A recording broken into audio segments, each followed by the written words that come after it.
in which the people who know English don't understand what's going on. It's how most of the planet lives, right? There are moments in which, things are accessible to a lot of people in an Anglophone dominated world.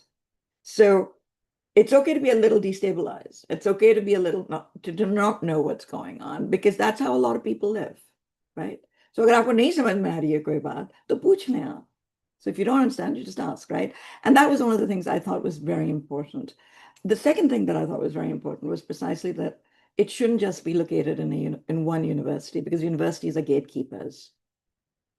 And right now, all universities are saying that they want civil society engagement. And so they all are approaching civil society organizations because of the community engagement element that is now required. It helps us get grants. But that's in the interest of still keeping an individual university in control of knowledge, right? One of the things that I thought was really interesting and potentially exciting about CAC was that that didn't have to happen there. It would be open to everyone. No one university got to own what was going on, so the circulation would be different. And it would not just be faculty and students. It was about a different kind of democratization of knowledge, potentially. And I think those are the things that I think are and very exciting. And the idea that a civil society organization can then engage with a deeply theoretical text and make it available to people means that that hierarchy, both of knowledge and of access, is actually destabilized.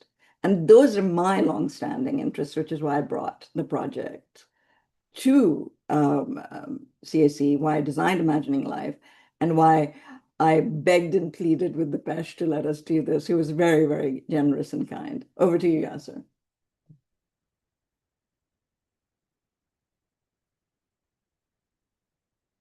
You mute.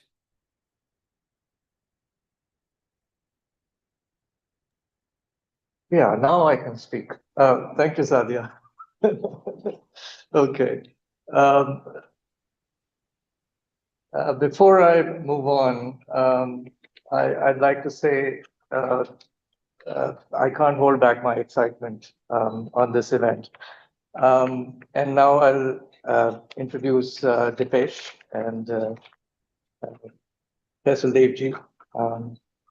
I imagine that you've been in conversation for a while, and it would be really interesting to see how this touches Karachi, for instance. Dipesh Chakrabarty is the Lawrence A. Kinton Distinguished Service Professor of History and South Asian Languages and Civilizations at the University of Chicago. A leading scholar and modern South Asian history, post-colonial thought, and climate change. He's among the founders of Subaltern Studies and Post-Colonial Studies. He's a fellow of the American Academy of Arts and Sciences and the British Academy, and an honorary fellow of the Australian Academy of the Humanities. His influential works include Provincializing Europe, The Climate of History in a Planetary Age, and One Planet, Many Worlds. Professor Devji. Professor Faisal Devji is the Baird Professor of Global and Imperial History at the University of Oxford and a Fellow of Balliol College. His academic interests include the intellectual and political thought of modern South Asia and the emergence of Islam as a global category. His research explores the cultural and philosophical meanings of violence, the emergence of nonviolence as a political project, and the different ways in which the idea of humanity achieves political reality, particularly as a simultaneous subject and object of globalization. His recent work deals with efforts to think beyond the nation state and the inheritance of anarchism in the post-colonial world. Over to you, Dipesh and Faisal. Thank you very much. I believe you had a question for Dipesh.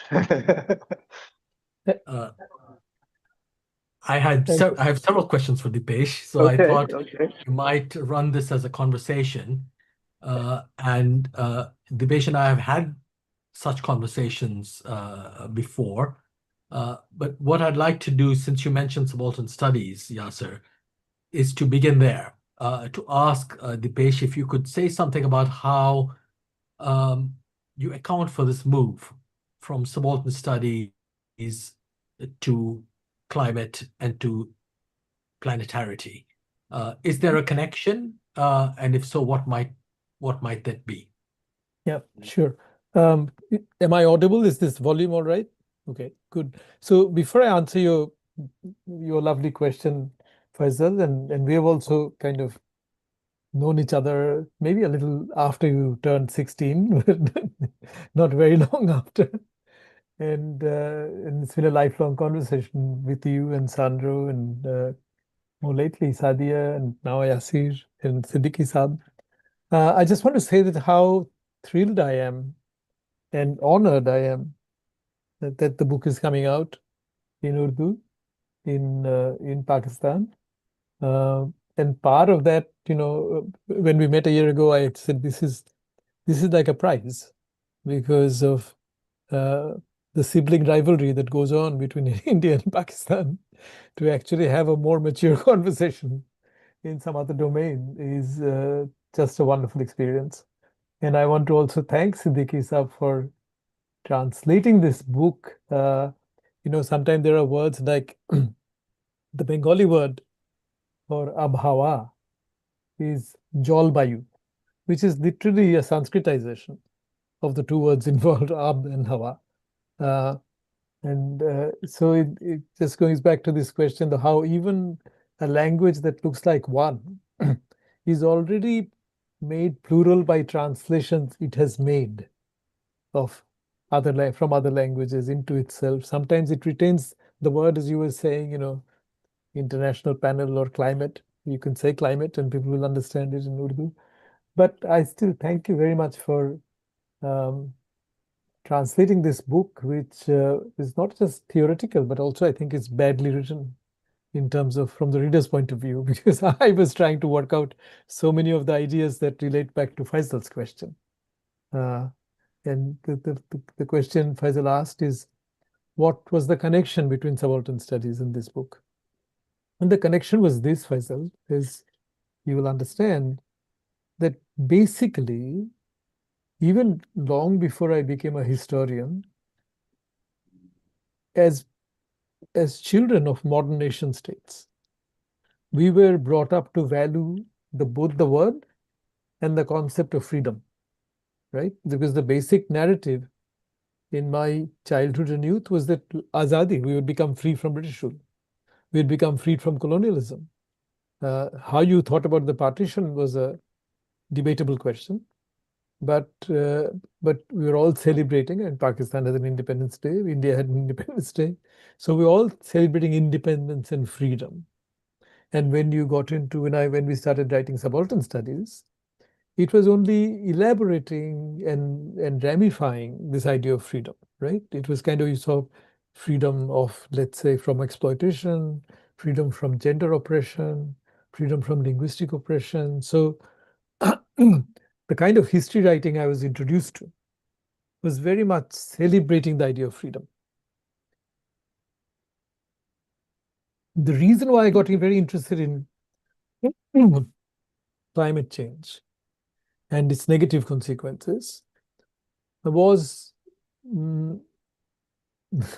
the shock I had in realizing that under conditions of modernization, most of these freedoms are based on consumption of energy and energy beyond your physical energy. So, there's a debate about when does Anthropocene begin, and one geologist suggested that we should calculate the age of human domination from 1.5 or 2 million years ago when hominins learned to control fire. Because he said, but this was the first time in the history of evolution that there was a species that had available to itself more energy than its sheer muscle power could give, right? So his idea was that if birds, which have some similarities to human brains in some particular areas, could learn to control fire, they would have made use of it. as a technology, right? So it's but clearly after industrialization, you see that we exercise freedom in different areas. And the 19th century becomes a century of emancipation, right? From women's emancipation to slave emancipation, eventually in Latin America, emancipation, nationalism, and independence of all these Latin American countries. But you realize that all through the 19th century, from the late 18th century on, all these freedoms come to be defined as capacities that require the expenditure and consumption of energy. And fossil fuel became, for a long time, the source of cheap and plentiful energy. That's what we needed. So, this summer I was reading Marx again, particularly Marx's writings on India. And in those 1853 essays, you'll remember, Future Results of British Rule in India, his complaint against Hinduism is that Hinduism makes humans who are destined to be the master of nature worship two animals like the cow and the Hanuman, the monkey. But you see what happens, you realize that as human beings are able to access more energy, the idea, the biblical or even the Islamic, the idea in the Genesis that humans are somehow special to God becomes a claim of human supremacism, right? The argument about being special to God is made into an argument for being supremacist. In the same way that Europeans were special in many respects, at least scientific revolution and all that. I mean, just as they were destroyed the world, they enslaved people, destroyed indigenous societies, colonized lands. But the Europeans also made this sense of their being special into a ground of supremacism. So it became white supremacism. But the European philosophers were also doing it on behalf of humanity, converting. So if you go back to Francis Bacon, his argument in the New Atlantis as to why the human realm should be expanded is that humans are special because we are close to God. But that argument by 19th century became an argument about humans being the master. And that most modernizing anti-colonial nationalisms, the leaders accepted this proposition that we are masters of nature. So that if you now go back and read two people, 20th century people, late 20th century, Immanuel Wallerstein and Hannah Arendt, you'll find that they define freedom to be of two kinds. Wallerstein says it's freedom from oppression by the human beings and freedom from the thraldom of nature. And Hannah Arendt said it's freedom from want, so poverty, and freedom from fear, including fear of white people, fear of colonizers. But also remember that the first line of the dialectic of enlightenment begins by saying the task of the Enlightenment was to deliver people from fear, make people get rid of fear, right? So I got drawn to the climate problem because the science behind it was telling a story that was challenging my unquestioned acceptance of human freedom as an unqualified good. Now, the task of the future is, of course, not to give up the freedoms that we love, but to somehow disentangle them from this profligate use of energy, from this wasteful consumerist capitalist civilization that we have developed. But I got into it as a philosophical problem because it was challenging my assumptions of the kind of history that I was doing in subaltern studies. And that's why, once again, I thank Siddiqui Saab. So I was trying to kind of explain to myself what this philosophical problem is and what its implications are. That's what the book was about. And that's why I'm so thrilled that the book connects, or at least Yasir and my colleagues in CSC and Sadia assume that it connects with what CSC is trying to do. And that's a great thing of great satisfaction to me, and I hope it really does connect. But that's my quick answer to your first question. Well, a long answer to your first question. Thank you.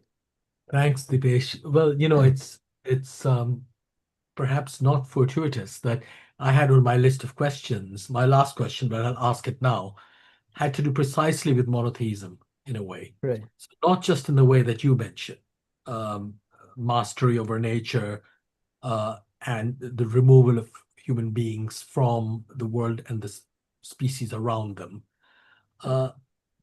but also, if you will, the monotheistic tendency, arguably, that characterizes even attempts to address climate change by envisioning them in apocalyptic terms, Yeah. and in entirely unitary forms. So whether it is a teleological understanding of history, always human history, of course, that starts at one point and proceeds almost inevitably to some final either utopia or apocalypse. And in Yeah. many ways, it's the same logic, whichever end you desire or fear. And the other, of course, is speaking of fear, either the effort to forestall the apocalypse or to welcome it. And there's a lot of apocalyptic thinking around us today. Yeah. So I wonder whether you can say something about this other form of, if you will, monotheistic monomania, which depends upon teleological straight lines and intentionality, whereas it seems to me that a lot of what you write about when you're writing about climate has to do with interruptions and actions that are made possible through interruptions, through interrupting the teleological narratives. So you offer us possible teleologies, but they are not inevitable, and they are not directive or directed from origins. Am I correct in thinking that this way of thinking can also be folded into what you said about? No, I think you're right. In fact, my friend François Hartog actually observed in his book on time, Chronos. There's a very interesting discussion of Bruno Latour as a heretic apocalyptic thinker, because on the one hand, he is saying this is disastrous. But while normally, the apocalypse is the day of judgment, and you go into eternity or eternal punishment or whatever, acceptance into eternity. Latour used to think that there's a way out of the apocalypse. So there's a belief in apocalypse. At the same time, there's a way out of apocalypse, and that's why Hartog thought that if Latour had lived in another time, Inquisition would have had an interest in him, in what he was saying. But the interesting thing about having an apocalyptic imagination in your repertoire is that at least it alerts you to the danger of climate change. But when I look at the Hindus and Hinduism, which has this conception of constant renewal through destruction, right?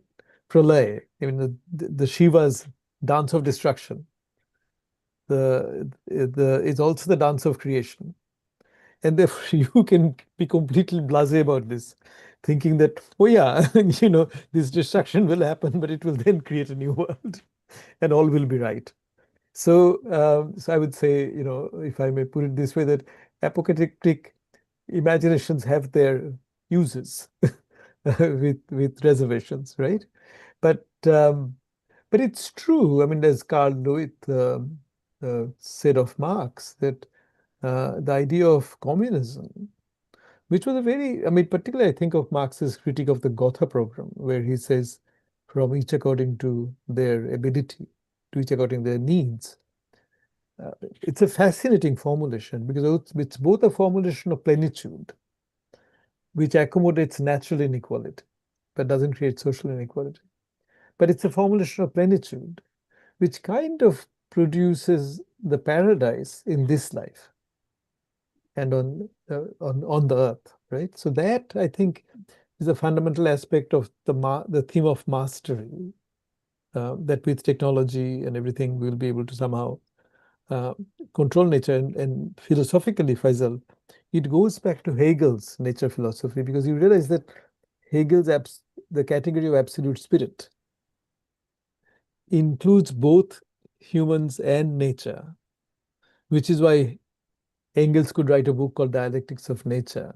And the whole argument is because spirit has to work through human reason, right? Human mastery over nature is necessarily included in the realization of spirit, right?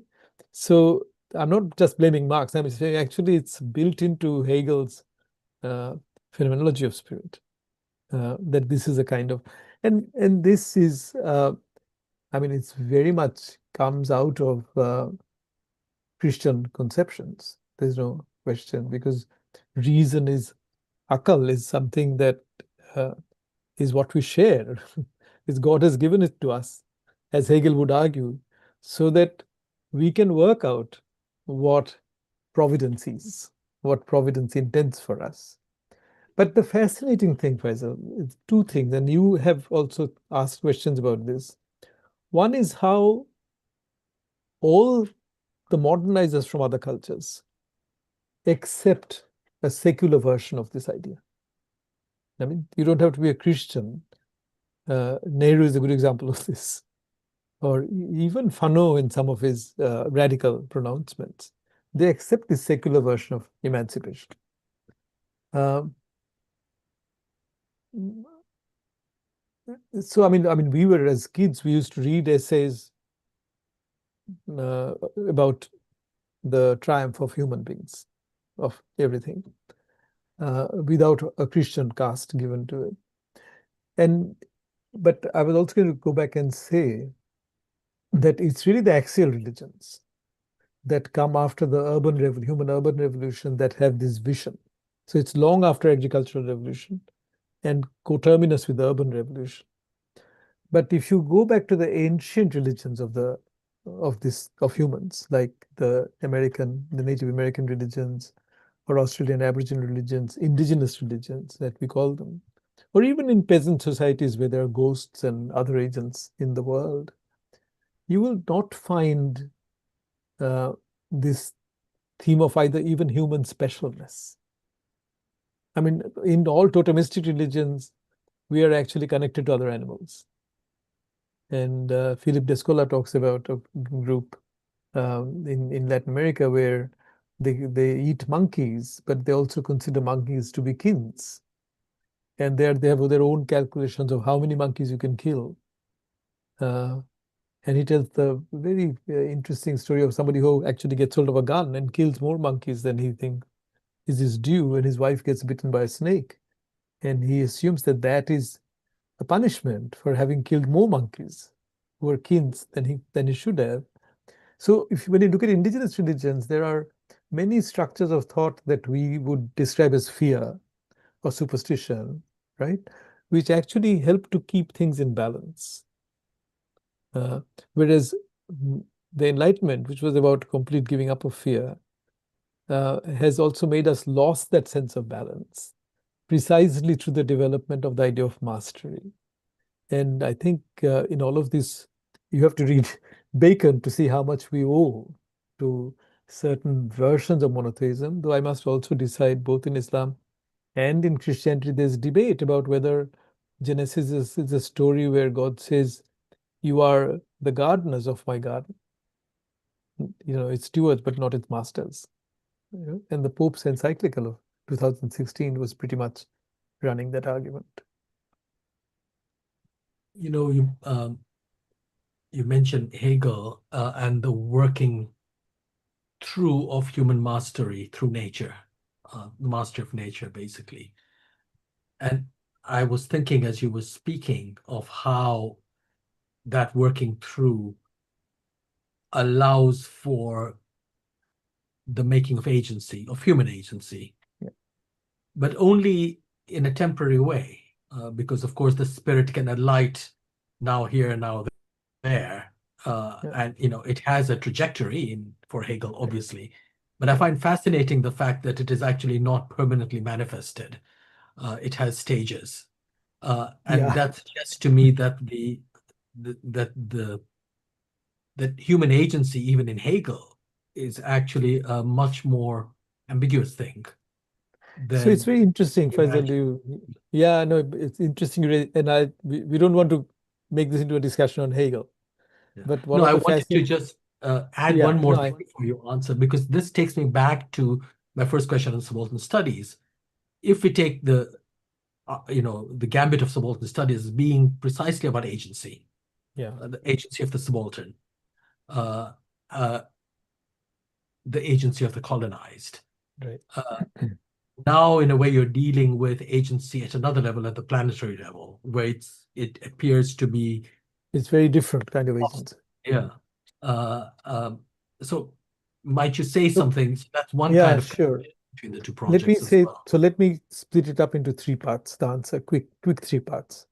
So the first thing, so I want to say this one thing about Hegel, just to give him credit for, both blame him and give him credit for something that we have all inherited, which is, so in Hegel, there's a wonderful sentence where he says, the subject, the substance is a subject. Now, the word substance he takes from Spinoza. And what it literally refers to is humans as a totality. See, this is why he has to become stadial. He has to give stages because he has to include, the Indians, the Chinese, the Africans, because once the Europeans have colonized the world, potentially humans are a totality. And with the climate change, when you call it Anthropocene, or even when we blame privileged humans, we're back to that totality, right? So it's an interesting. So I just want to give Hegel both the blame and the credit for reminding us that through his philosophy, through a borrowing of a concept from Spinoza, that so humans have to become a subject. So the agency story is part of that story. And last year, I had to, because of the absence of our normal professor of Bengali, I had to teach a 16th century text in advanced Bengali class. And it's very clear that when you go back to many of these pre-modern texts, the sense of life that comes through is not one dominated by agency, but where life seems capricious. It's totally it's like when you think back to even now Nolan's Odyssey. In the Greeks, I mean, you're always subject to the whims of gods, and you don't know, what can happen to you. That is still a bedrock of our sense of life in individual lives, in our conversations. Often, we say, "Pata nahi," we don't know how this happened, but it happened. So we're always, but this idea that the nature of the understanding of capricious nature of life will be replaced by a life that you can mold. See, initially, this was the effort of the hero, the tragic hero in Greek thinking, right? But the idea of agency that we used to use in history was a democratization of the figure of the hero. So you made everybody a little bit of a hero. When I was in Australia, the word for it was the Aussie battler. Everybody was a battler, right? And that's you can. But the third thing I want to say is that, but when the scientists said we have a geological agency, that agency doesn't mean what we mean by agency. It doesn't refer to our autonomous selves. That agency is more like we are an unintentional actor. Now, whether we all are, there are debates about are we all equally responsible? Obviously not. But you could say that the growing number of privileged humans should take responsibility for having become this geophysical force, having an impact on the planet that geologists say is similar to the impact that the asteroid that killed off the dinosaurs had. So in that sense, collectively, we have a thing-like existence, right? So my book moves between these two idea of the agency, which is voluntary, you project yourself to change the world, and this other idea of being an agent, a kind of agent that I may not want to be. Thanks. I know we're over time, so finally, I just want to ask about what role does humanity in its collective form, can it even have a role apart from as a victim, as a potential victim of some apocalyptic incident or event? You may not consider climate change in apocalyptic terms, in terms of a singularity, as a like the nuclear bomb, one event, and it might be a long drawn out process. Nevertheless, thinking back to the atomic age, when figures like Hannah Arendt start arguing that the idea of humanity only becomes possible with the fear of its ending. It's only in the face of its extinction that we can actually negatively assume this category. So I wonder what you make of that in your shift from the global to the planetary. What happens to the figure of the human? What I say in the second book I did on climate change, One Planet, Many Worlds, what I argue, what I argued in the first book was that there's a kind of negative unity. In other words, none of us wants this climate change to happen. I assumed. Maybe some people do want it to happen. But none of us, I thought, wanted this to happen. But we could not translate it into a positive, projective unity. And now I think, just the wars in Gaza, in Iran, in Ukraine have told me how politics in the form of wars, right? If politics is one way of conducting wars, then wars are another way of conducting politics.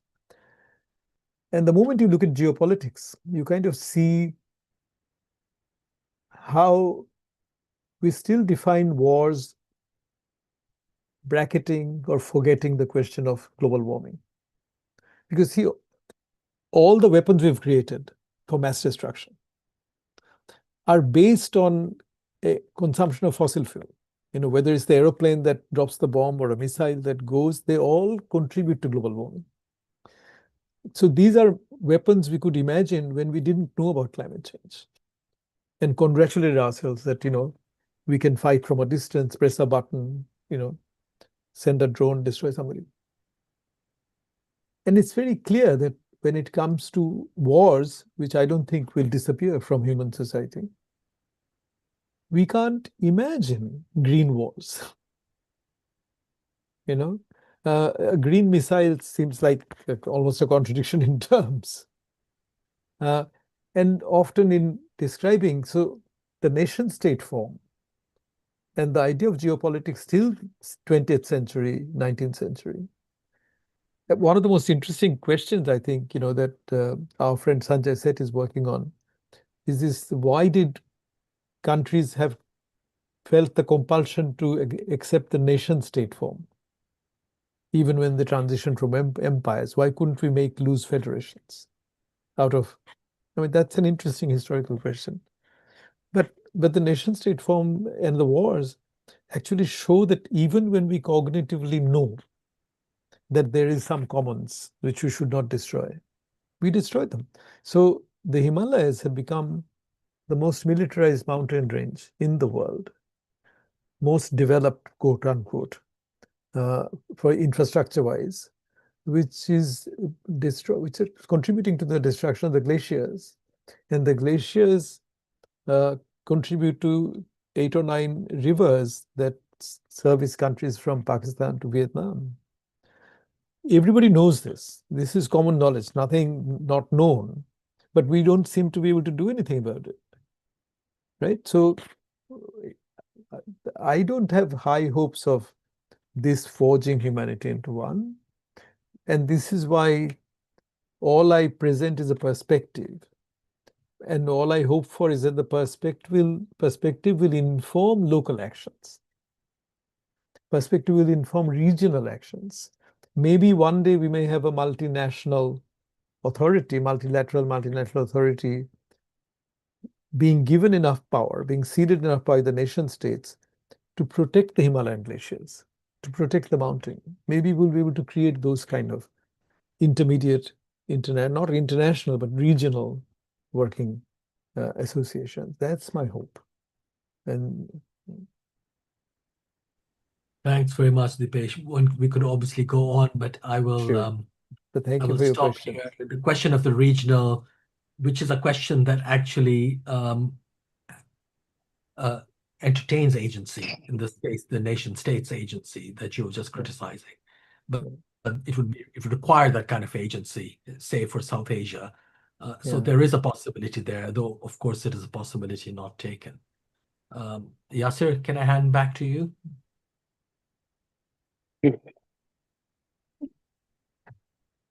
Sorry, I didn't hear you.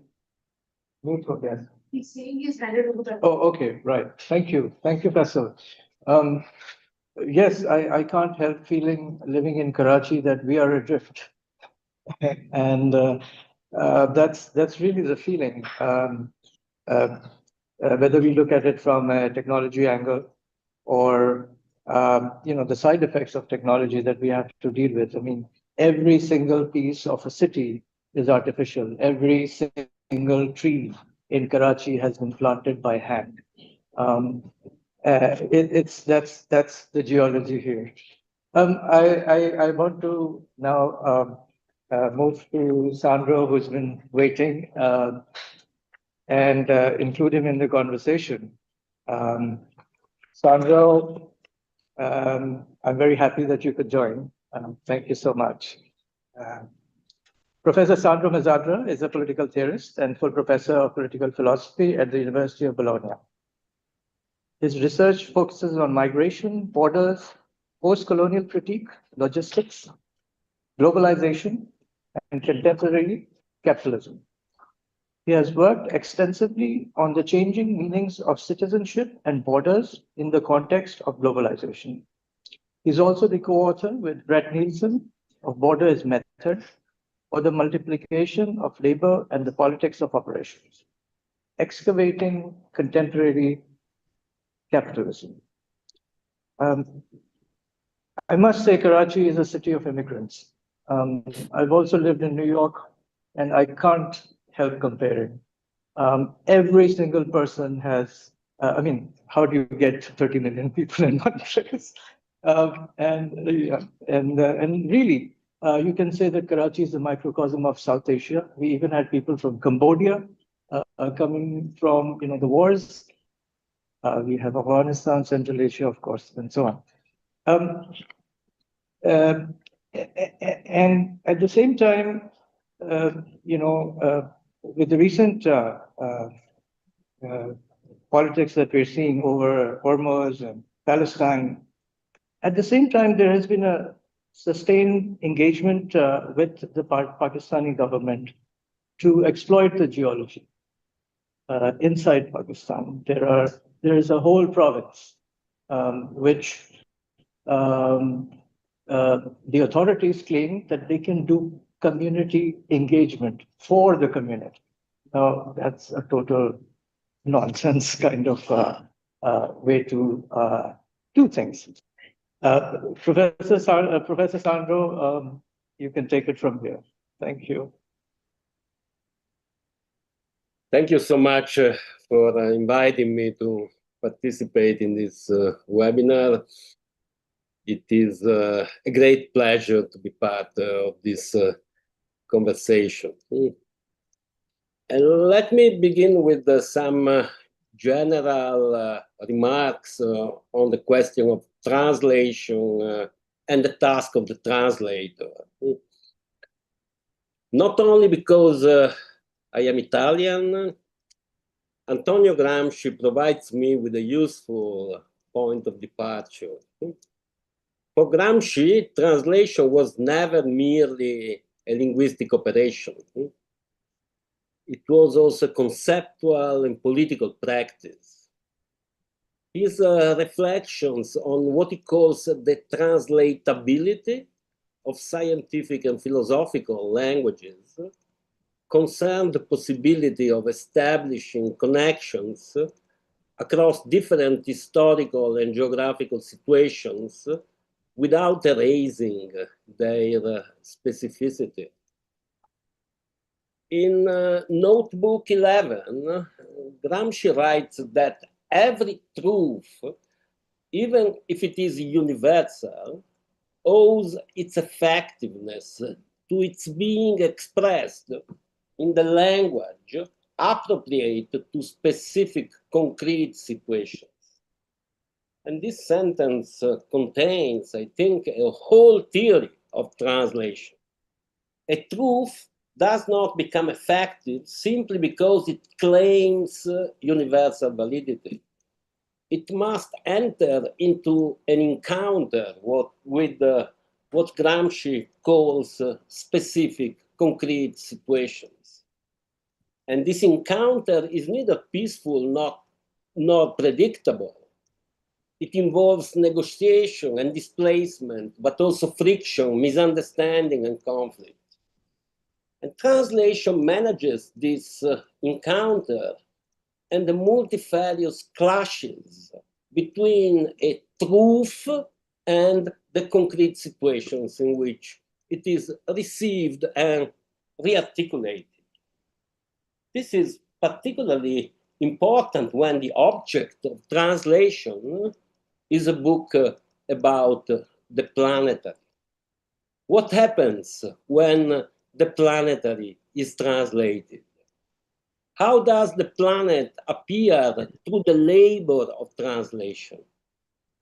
And how is our understanding of it modified and enriched when a book such as Dipesh's is translated into Urdu, that is into a language spoken in Pakistan, India, and across a much wider regional and diasporic space? I think these are among the main questions raised by the publication we are launching today. As you all know, a crucial aspect of Dipesh's work is his insistence on the distinction between the global, deeply connected with the history of capitalism and empire, and the planetary, which brings into view other temporalities, other scales, and other forces. At the same time, however, we encounter the planetary only from within specific worlds. Nobody inhabits the planet in the abstract. We inhabit cities and villages, coastlines and mountains, river basins and agricultural regions. We inhabit social relations shaped by class, caste, gender, race, and colonial history. Climate change is planetary, but its consequences are radically differentiated. They are experienced through unequal exposures to heat, floods, droughts, pollution, displacement, and the destruction of livelihoods. And this raises a possible objection. Does the planetary risk becoming yet another flattening category? Does it risk subsuming radically different conditions under the image of a single, undifferentiated humanity confronting a common threat? This criticism has sometimes been addressed to Dipesh's book. I believe, however, that the labor of translation, linguistic as well as conceptual, can help us move beyond this objection. Translation can shed light on the shifting articulations of the planet, the globe, and the world. It can show that these are not self-contained or mutually exclusive spaces. They intersect and collide within specific histories and territories.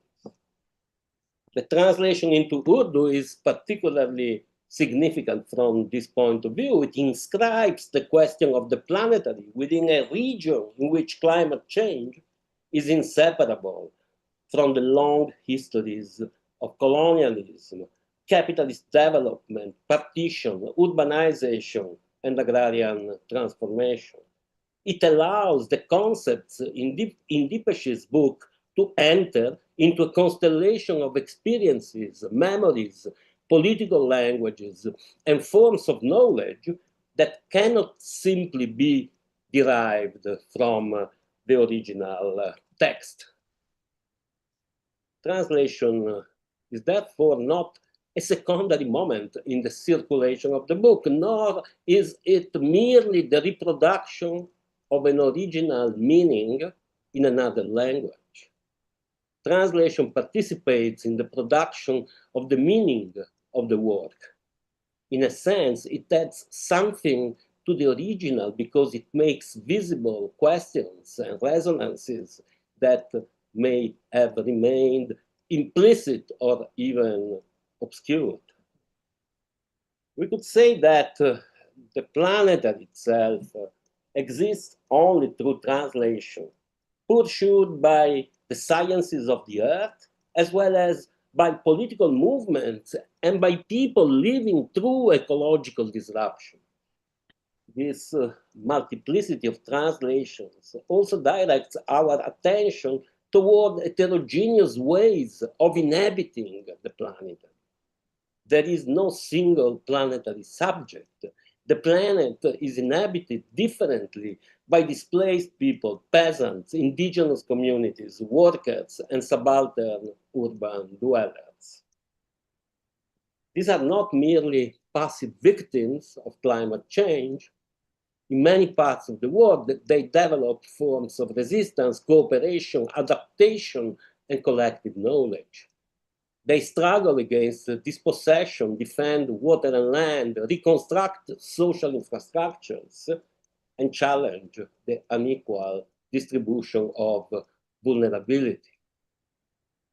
The Urdu translation can help bring these heterogeneous experiences into the conversation opened by Dipesh's book. But it can also work in the opposite direction, and I think this is very important. It can enable concepts and political languages emerging from this region to reshape the broader debate about the planetary. Translation, in other words, must be understood as a two-way movement. It does not merely bring a supposedly quote and unquote universal theory into a particular context. It also enables that context to question, displace, and transform the universal. This is perhaps the deepest political significance of the publication we are discussing today. In an age of planetary crisis, we certainly need concepts capable of grasping processes that exceed the national boundaries and conventional historical scales. But these concepts can become effective only when they are translated into specific concrete situations, and when, in turn, those situations are allowed to transform the concepts themselves. For this reason, the Urdu edition of The Climate of History is not simply a new vehicle for the circulation of Dipesh's book. It is a new moment in the life of the book and in the collective effort to understand what it means to inhabit and to struggle over a sick and distracted planet. Thank you.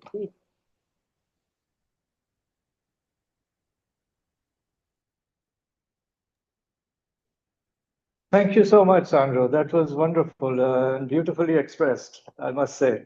Language is like that. It's capable of violence and it's capable of carrying meaning. And I think you've laid out our future plans, CAC's future plans around the book of having conversations and testing what Dipesh has to say. And I think I was just thinking, this is our plan for the book, to have more and more conversations. Yeah. No, I'm actually, I mean, first of all, I'm very grateful for Sandro's comments, and I agree with him wholeheartedly. And have this to add, just to complicate the question of translation. So, see, I mean, Siddiqui Sahab would know this, but if you follow my book, and Sayyidat Sadi, you would know this. When I use the word planet, I say this in the chapter on planet, that I'm actually using planet to mean what climate scientists call the Earth system. Now, the Earth system is a complete abstraction. It has no ontological relationship to us.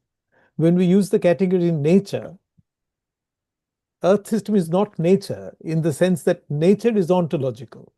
You can see a river dying. You can see a mountain dying. You can see trees and nature around you. But the Earth system includes ozone layer, which you never see. It includes carbon molecules you never see. It includes deep oceans, which you never see.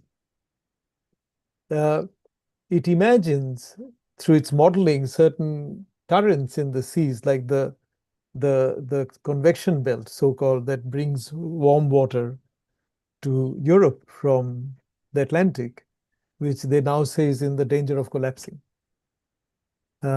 So the Earth system itself is an abstraction. You don't bump into the Earth system.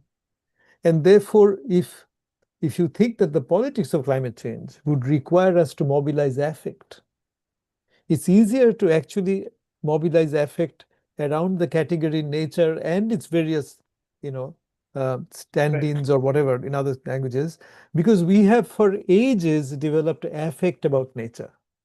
Either we worship trees, we worship the sun, we have the moon. In India, we talk about families having descended from either the sun or the moon.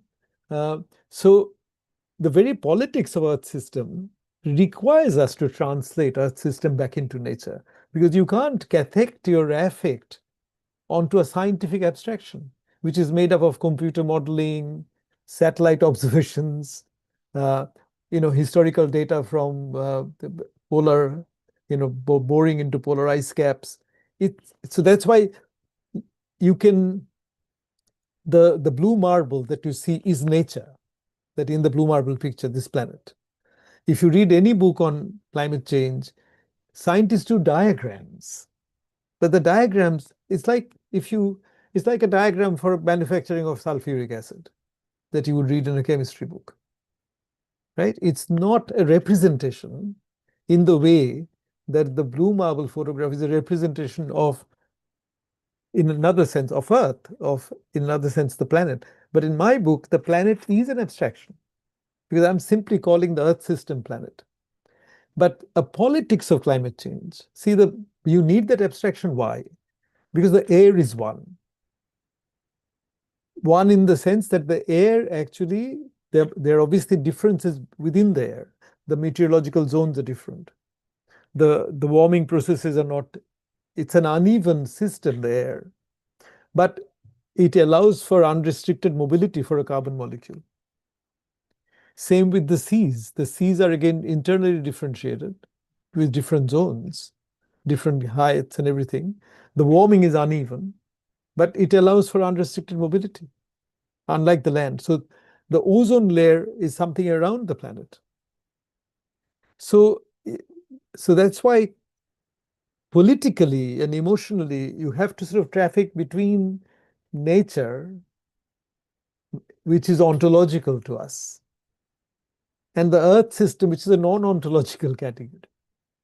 So the politics of translation runs rife through this project. So you don't ask the question, am I dealing with the Earth system as such? No, you aren't. All you can ask is, how does the planetary manifest itself on the scale on which I'm operating? So the planet manifests itself in your everyday life. Every moment as you wait. It's your relationship to the force of gravitation. The planet manifests itself in terms of evolution in what you can do with your hands. The fact that you can grasp a cup of tea or a cup or a mug. So it's not like the planet is absent. The planet is manifold. Its manifestations are necessarily manifold. And therefore the question of translation, the question of displacement, the question of one is not simply reproducing the book in Karachi. One is changing the book in Karachi, and in significant ways. But that changing of the book is not a project of disconnection, because translation is a project of connectivity. Translation is bridge making. Translation is so that's why if you think of translation as a radical project of disconnection, then you land into problems. Because just as we are connected to other forms of life, I mean, what we live on, if it is a system, it is a system made up of all kinds of interconnected differentiated processes. And I think the language of the Earth system scientists, the fact that they don't speak of systems, but they've always kept it singular, was a way of messaging the oneness, the abstract oneness of this thing, which sometimes, in giving political weightage to differences and differentiations, we sometimes think of this mono-ness as an enemy. The mono-ness is a reminder of the connectivity of this whole thing. The mono-ness is a reminder of the limits of this connectivity. I mean, the fact that this is not endless connectivity. Somewhere this planet, whatever you're calling the Earth system, ends, and you're into deep space. Somewhere something called Mars begins, and that's why you descend onto it. So that's why I completely accept Sandra's point, but I would say that the dialectic of the one planet, which is also actually many planets and many worlds, has to be a dialectic of connectivity. It cannot be a dialectic of radical separation from each other. And that's why the Himalayas, if you're going to address the question of the Himalayas, you need all the stakeholders together. And the nation state form becomes a problem. And that's why, again, but what will that process be? It will be actually a process of translation into Vietnamese, into Chinese, into Hindi, into Urdu of the problem. And each case of translation will be a case of displacement, but also a case of renewal and reconnection. And what we should forget is either any ideal of absolute connection or any ideal of absolute separation. And sometimes when we keep saying it's all differentiated, sometimes it sounds like a language of absolute separation.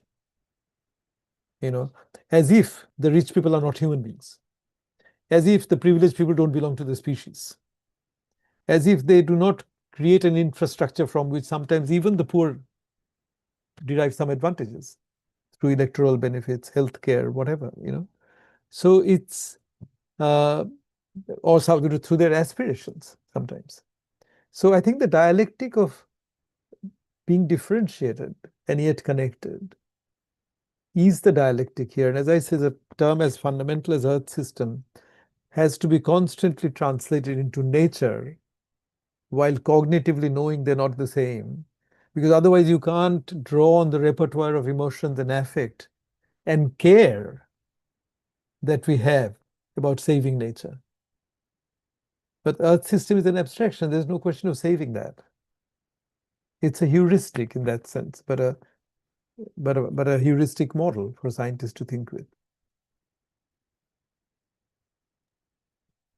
Thank you, Dipesh, for your comments. I must say that when I'm trying to explain a document that has been produced by some consultants for some development projects, and there is tons of them, there are master plans, there is, things that do not touch ordinary life. In fact, a lot of them are unimplemented. And so when we have, words like sustainability and all of these things, the only thing I have to say is, please break it down into nature, what you think nature is, and start looking at from the bottom up, whether it's environment, whether it's Earth systems is a really good example of, because we have not thought of the Earth like that before, and so we face this problem every day. I'd like to move on to my dear friend, Dr. Nosheen. Nosheen Hafiza Anwar, Professor of City and Regional Planning at the Institute of Business Administration, Karachi, and co-founder and director of the Karachi Urban Lab, whose work focuses on urbanism, infrastructure, climate change, and the politics of urban development in Pakistan. She also serves as the Urban Climate Resilience Lead and Principal Researcher at the International Institute of Environment and Development in the UK. Dr. Nosheen, I know that she has your book in one of her courses as reading. I'm very honored. Over to you, Nosheen. So thank you, Yasir. And it really is a privilege to be a part of this conversation today, and certainly to meet Dipesh online, and Likewise. also Sandro and Faisal, whom I know through their work and work that I follow very religiously and great fan, and to all the other presenters over here. I'm sorry I joined late. So I'll speak for about 5 to 10 minutes, which is what Yasir asked me to do. And Dipesh's book, and actually his article on the 4 theses, the article is the primary piece that I use. So I want to speak from the classroom rather than as a theorist, even though the conversations that have been taking place so far on the theorizing and the philosophy of it are very fascinating and very important. So I teach a course at IVA, which is a public sector university based here in Karachi. I teach this course both to undergrads in the social sciences department and grad students who take this course towards the fulfillment of their master's in development studies degree. And it's a course that I've been teaching for the last 3 years. It's called Climate Change, Cities and Gender. And the Dipesh article 4 theses and the book itself is the one text that actually opens the semester. It's one of the core texts that I introduced right at the beginning. And then we come back to it at the very end of the semester to rethink all of these conceptual framings about climate and earth systems and the science of it, and this very provocative tension that exists in your work about capitalism and the planetary scale and all of that. So the book ending is itself a small argument. Students read this piece very differently the second time. Once they've spent a whole semester sitting with cities, infrastructure, and the notion of gendered vulnerability. So the first reading is philosophical. The second is much more uncomfortable. And I think that discomfort is exactly what the essay and the book itself is trying to produce. So the core provocation, and if you will allow me, because I know this discussion probably has already taken place, but for the purposes of me talking over here, the core provocation of the 2009 essay, which becomes the opening chapter of the book, is that human-driven climate change can't be fully explained through the history of capitalism alone. So the Dipesh's point that capitalism doesn't matter, it's that the scale of the crisis pushes us toward a different unit of analysis, the species, not just the class or the state or the nation itself. So he describes the industrial way of life as something like falling down a rabbit hole. We slid into a set of conditions that force us to recognize boundary conditions of modern life that no one designed and that no one controls. So even something as foundational as the agricultural revolution that really gets the students in class in that essay, especially 10,000 years ago, depended on atmospheric conditions that no human had any hand in.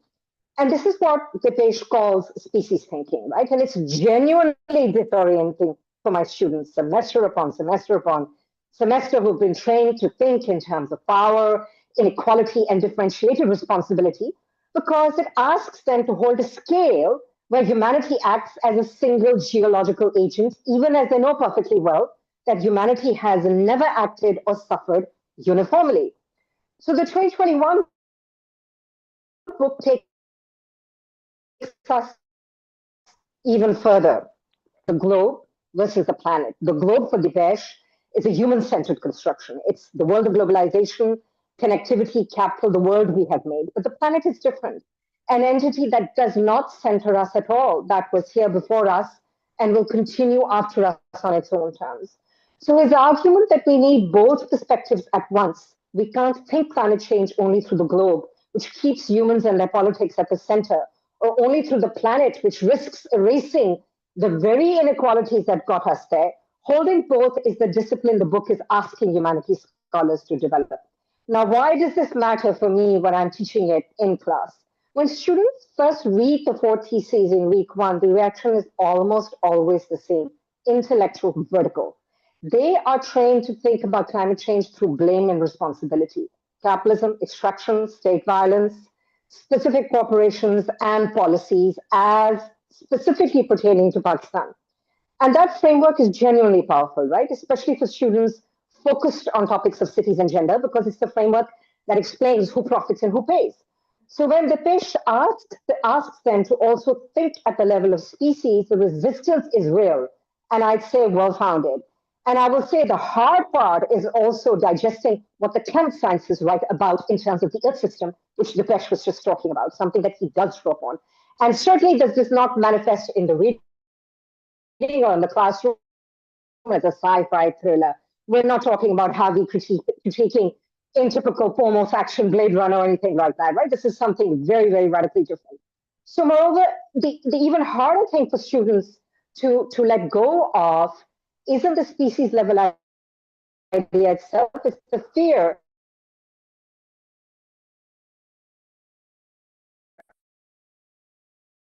that naming climate change as a species crisis that people don't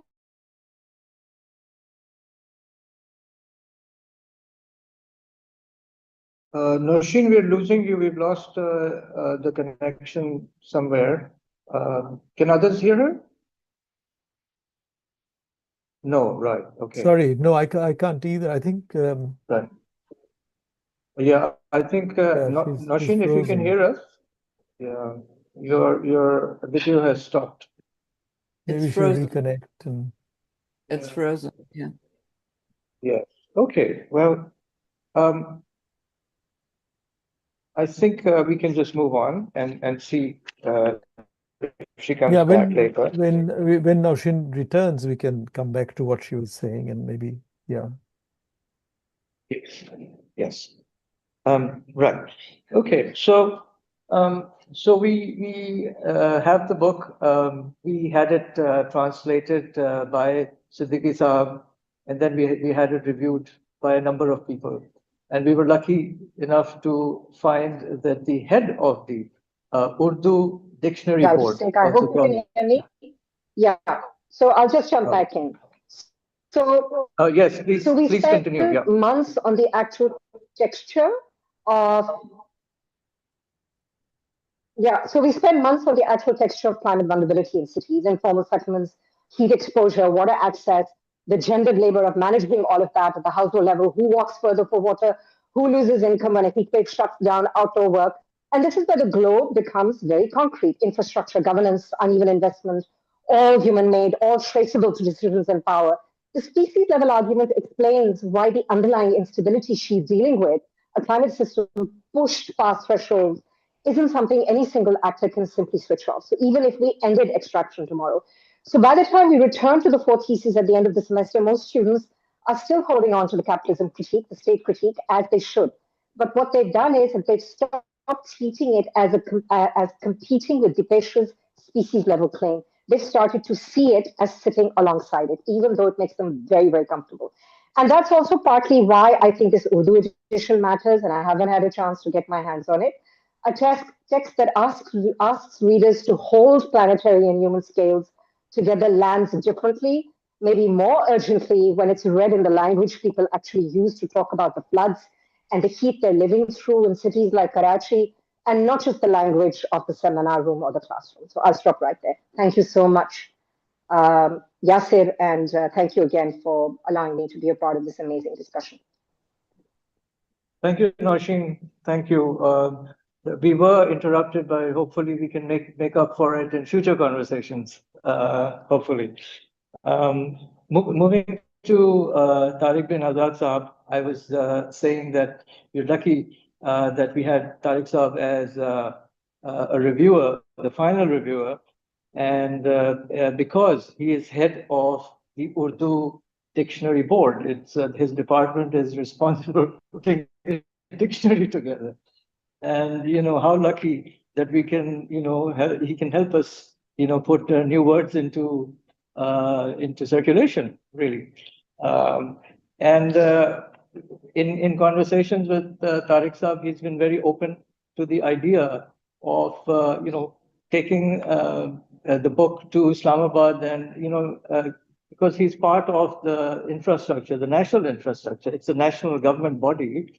So I think we can have some, I hope more than one launches there into the national infrastructure that we have of education and so on. Tariq Sahab, I'll just go over the introduction for Tariq Sahab. Tariq bin Azad is a lexicographer, subject specialist, consultant in Islamic learning and Urdu translation, and a faculty member at the Institute of Business Management, IOBM. He has contributed to academic book projects and has over 2 decades of experience in media, including work with Pakistani news channels. He was a reviewer of the Urdu translation of The Climate of History in a Planetary Age. Over to you, Tariq Saab. Welcome.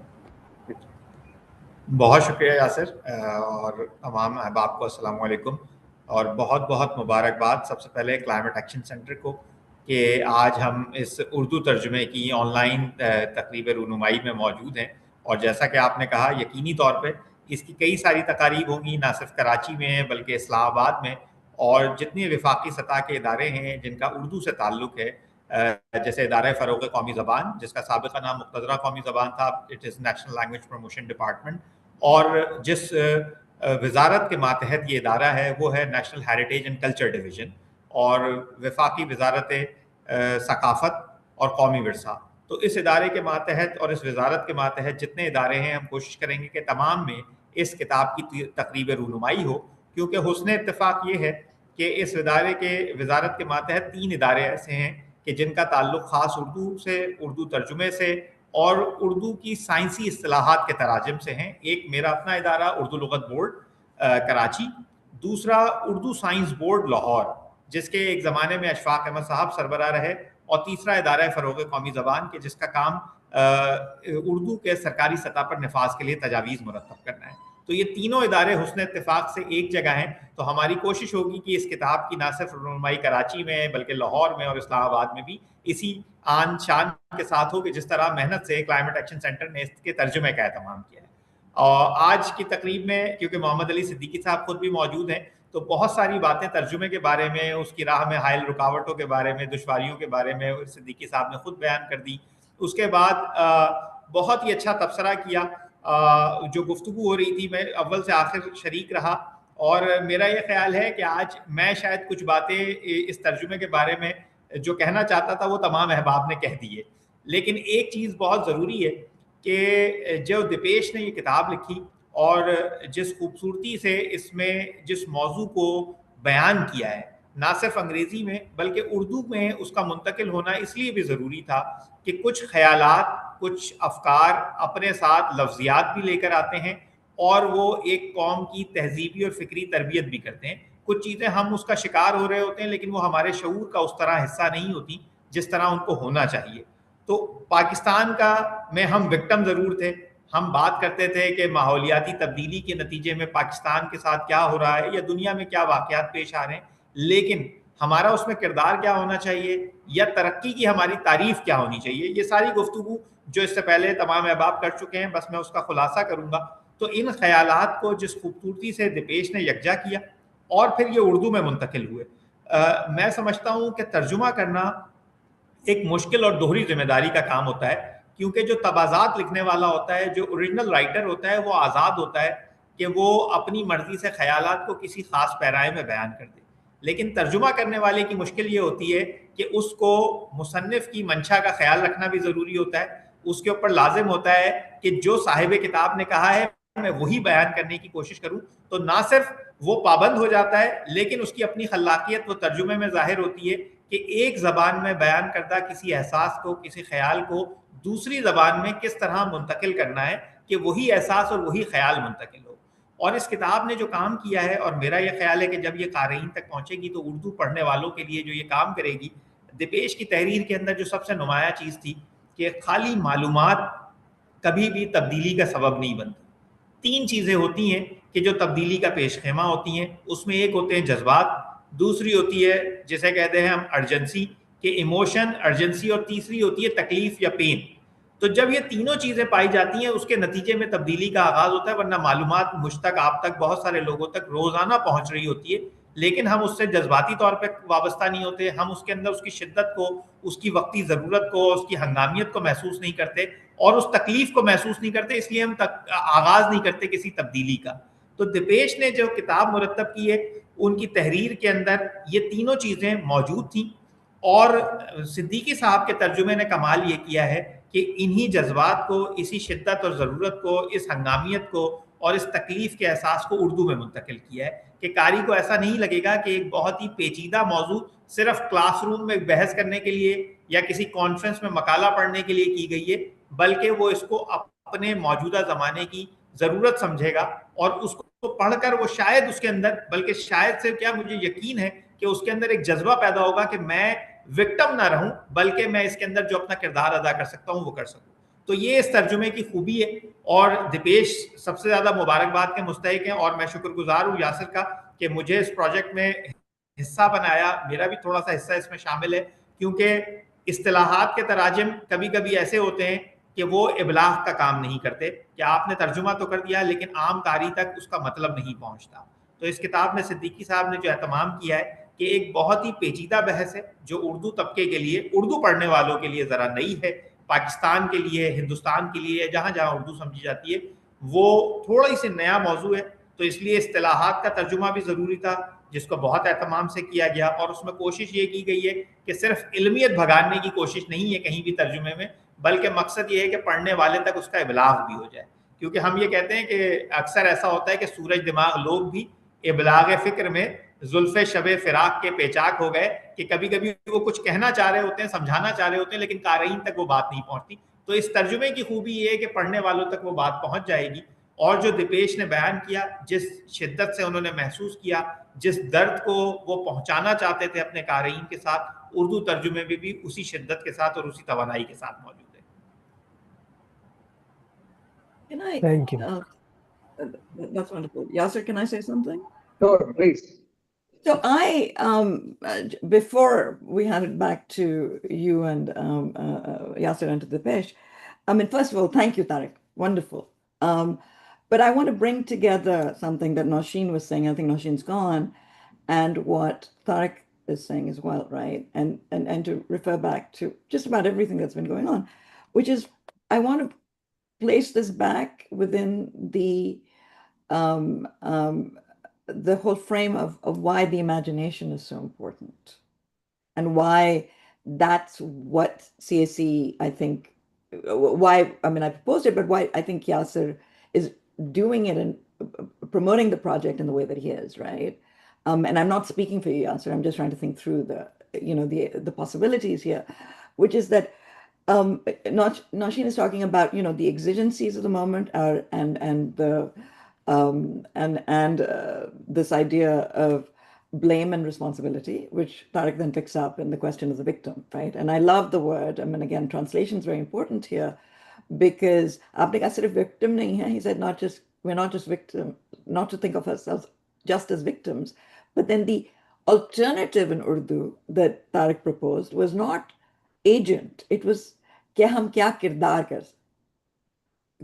play कर सकते हैं, right? And किरदार is an interesting word. मैं उर्दूदान नहीं हूँ, थोड़ा बहुत लिखती हूँ उर्दू के बारे में, so I'm not the Urdu specialist that Siddiqui Saab is, or Tariq is, but and I do want to say that the idea of kirdar is character. It's not agency, right? I mean, and it's not agent in the same way. And so it's very interesting. Already we're seeing in the moment of translation, there is something imaginatively transfiguring itself, as Sandra had said, right? Because we're now talking about the possibility of action as a form of character, whatever that means, because character is in process, I would say, and a project like this or spaces like this are about keeping the process of action alive through the character of the action and the character of the actor as well, but not just in terms of agency, which in the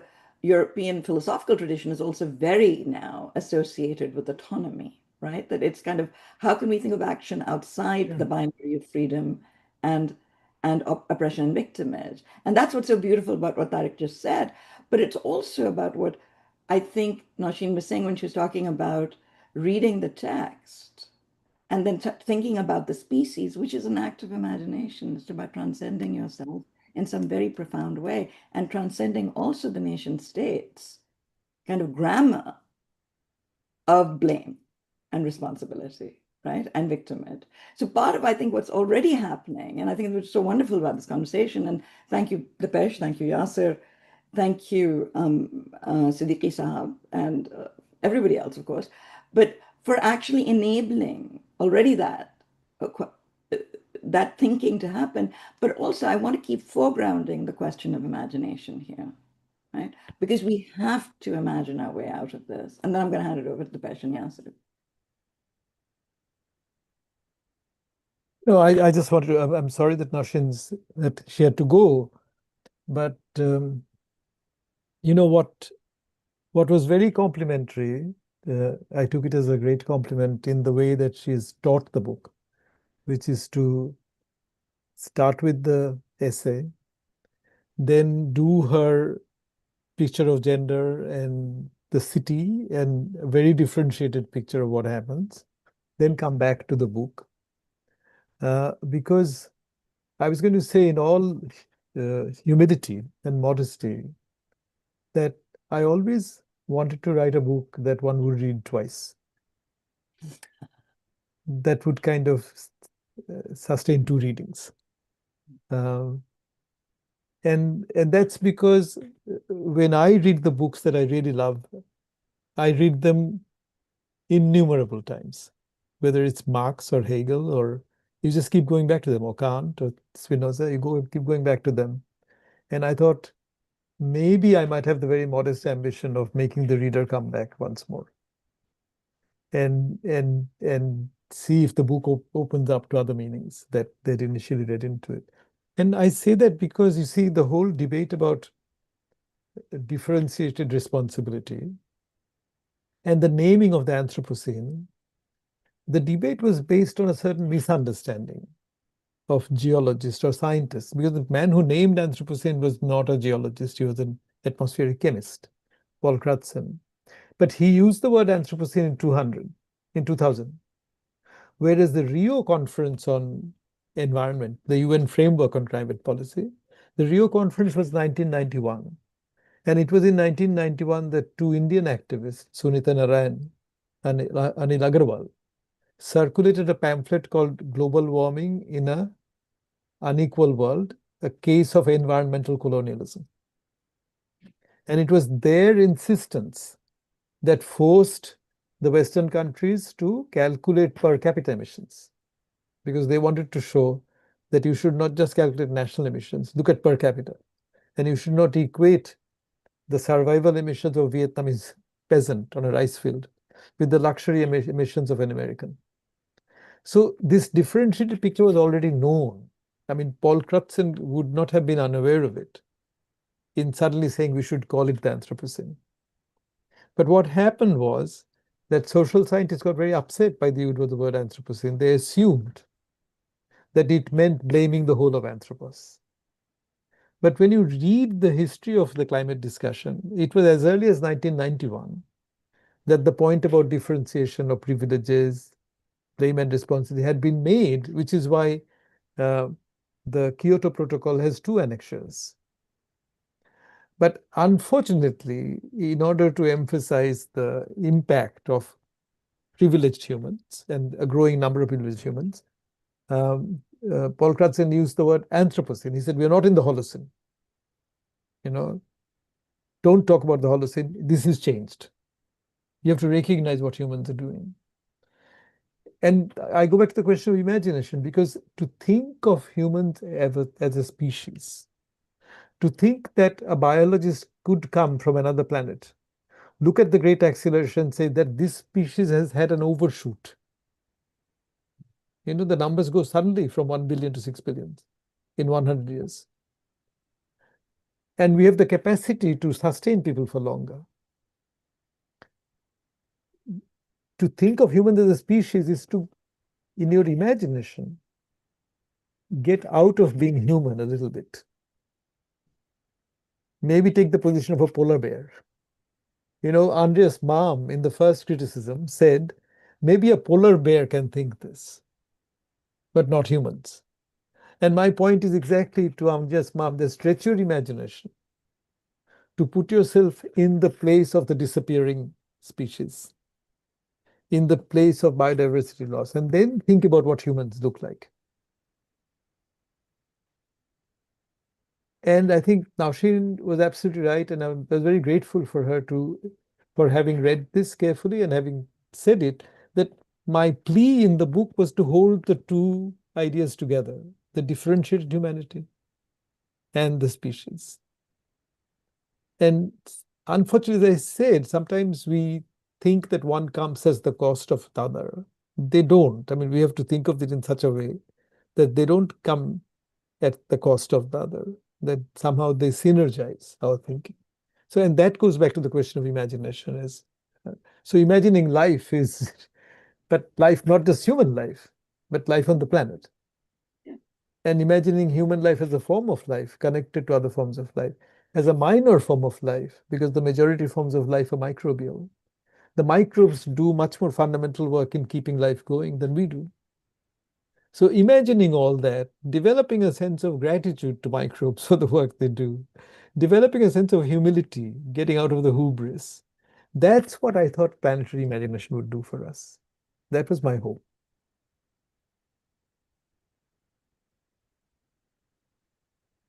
Thank you, Dipesh. I think we are coming to a close, and I think, would you like to say something, Sandra? Did I see your hand? No, okay. All right. So what we'd like to do now is to unravel the cover of the book for you and for all the other people participating in this webinar. So can we have that? Right there. It says Sayarvi Ahed Mein, which is in the planetary age, and Tarikh ki Abo Hawa. Tarikh is history, and Abo Hawa is such a nice word. It's literally water and air, but Sayarvi Ahed Mein Tarikh ki Abo Hawa. Yeah.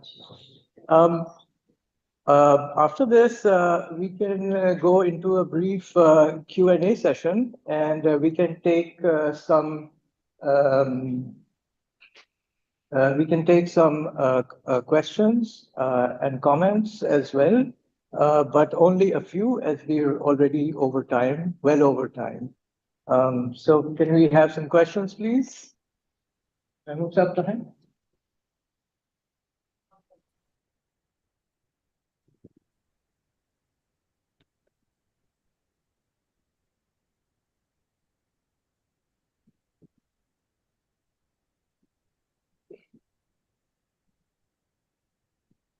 If you could remove the title, because you can't see the people also, partly, right? I mean,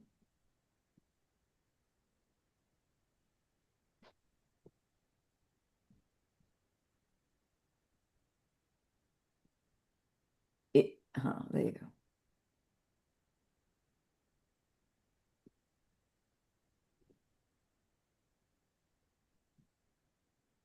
No questions? Okay, so this is not a question, but a comment. I would say I would best describe it as a comment.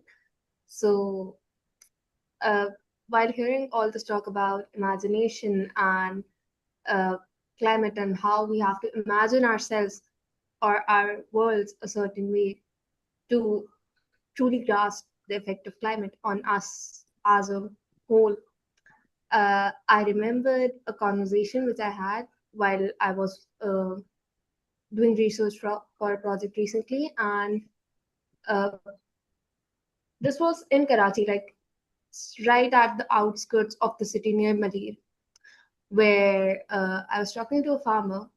Uh, Now they are not a farmer anymore because, and they were telling me about how their fields, the crop which they eat, is now no longer fit for the market. And why isn't it fit for the market? Because the land near the farms, which was previously green land, has now been sold off to mills, and that smoke from the mills comes directly into the field. So I said climate change. Yes, the person did not grasp what climate change was I referring to. So we started talking about that. I tried at the best of my ability to convey what climate change is. And when I connected the low crop or the poor quality crop of their field to the rising temperatures or the floods, which happen ever so often now in uh, the areas near the river, the person was in shock. And even though I knew all those things, I did not think that I did not truly grasp them until I said all this out loud. And now when I hear all the panelists giving their insights on that, so that just reiterated or expanded my idea of what imagining climate truly is. But that's what I wanted to say. Sidra, can you introduce yourself a little bit? Okay, so I am Sidra. I am an undergraduate architecture student currently in Karachi, and I have just started doing research about climate and its effect on our lives. Thank you. Thank you. Yes. Okay. I take it that was a comment and observation and something that Sidra finds very useful in the conversation. It has expanded, so to say, the conversation into something else now, and hopefully it will grow. We have with us Mahmood Alam, who is editor of an environmental magazine in Urdu in Pakistan. He's associated with us as well at CSC. जी महमूद साहब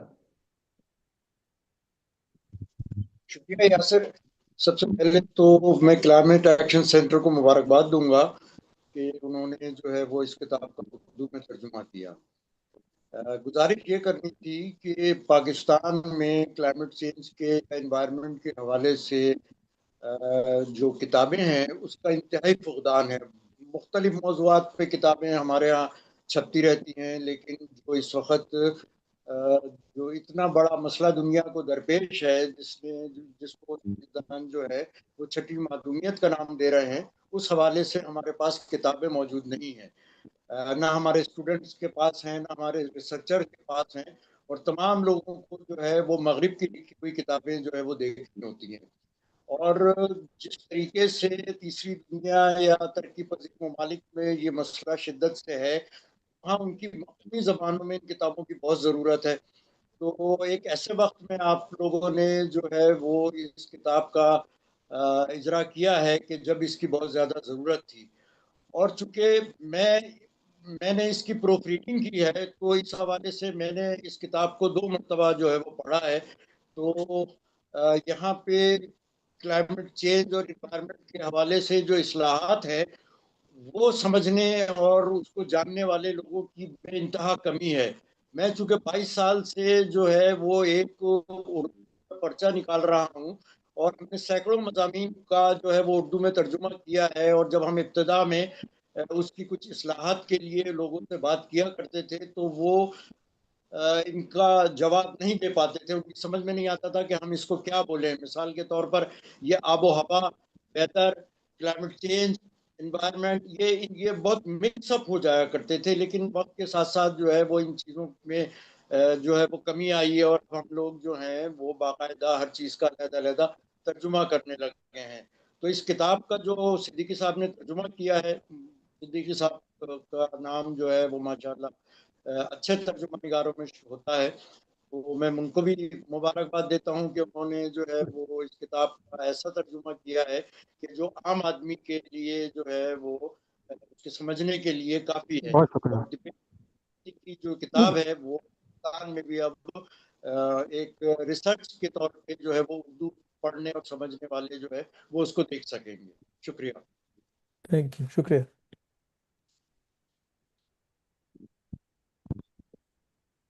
میں ایک proposal دوں. Can I suggest something? Mahmood صاحب آپ کے لیے. Yes, sir, right?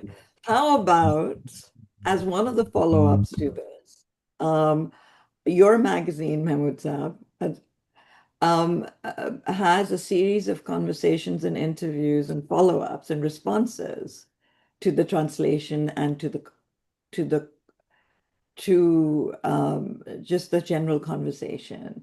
Yasser's going to follow up. I mean, see, this is now CAC's project. I'm stepping back, but it would be lovely. And I would love to, maybe to work with you maybe on this as well, to think through a series of issues maybe, right? And by issues I also mean, issues of volumes in which you have some of these conversations and you have short essays and responses and interviews with different people in Pakistan, right? I mean, because it shouldn't just be metropolitan intellectuals, right?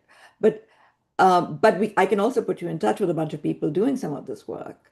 And if you want to, just do a series of conversations around it, I think it'd be fabulous. And of course, CSC can facilitate as they've been doing. But I don't know. I'm just making a suggestion. Because अगर आपका magazine है तो फिर उसमें और भी होना चाहिए ना काम. हम जो कर सकते हैं हम करेंगे यहाँ से. بالکل بالکل، یہ پاسبلٹیز ساری اوپن ہیں.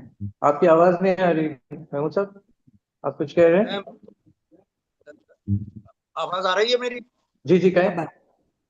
جی آئیے. میں سعدیہ کا شکریہ ادا کرنا چاہتا ہوں. بس ہوا یہ ہے کہ جب وہ پاکستان آئیں تو ہم ان سے انٹرویو نہیں کر سکے، اس کا افسوس ہے.